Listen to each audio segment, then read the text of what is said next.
The petition page on the Downing Street website has caused the government a bit of a headache over the last few days, as the number of people registering their opposition to road pricing has rocketed. But another petition seems to have lured the Prime Minister into making a claim of questionable veracity.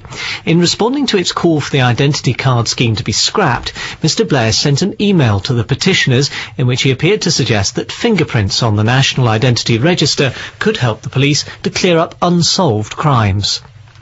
I believe that the National Identity Register will help police bring those guilty of serious crimes to justice.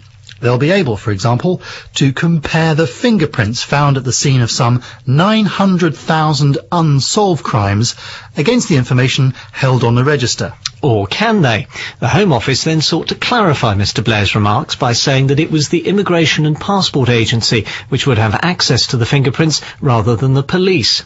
Nevertheless, the Police Superintendents Association, for one, is delighted by Mr Blair's statement. Its president is Rick Naylor. He thinks allowing access to the database to solve crimes would be a popular move.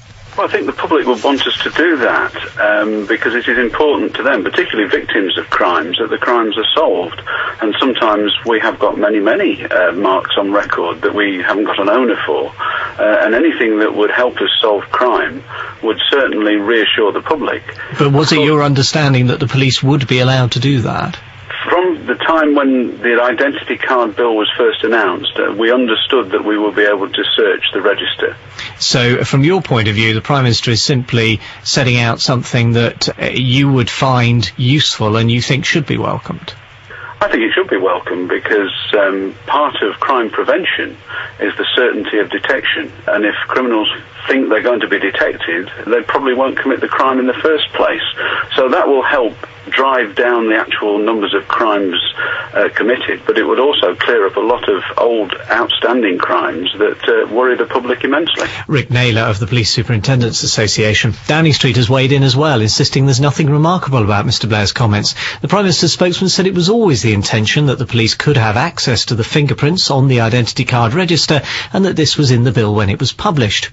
The Identity Card Act, as approved by Parliament in March last year, does say that the police will be able to check the fingerprints of a suspect against the ones held on the identity card register if it's not been possible to identify them in other ways. Additionally, they could check a fingerprint found at the scene of a crime against those held on the register. But opposition MPs thought it had been made clear by ministers that it couldn't be used in reverse. In other words, the police couldn't trawl through all the fingerprints held on the register in the hope that they might find a match to a crime, one of those 900,000 to which Mr Blair's statement referred. Indeed, in October 2005, in a committee hearing, the then minister in charge, Tony McNulty, said police would need to substantiate why they wanted to go through an individual's biometric data in detail. They are allowed to, but not on a fishing expedition, he said.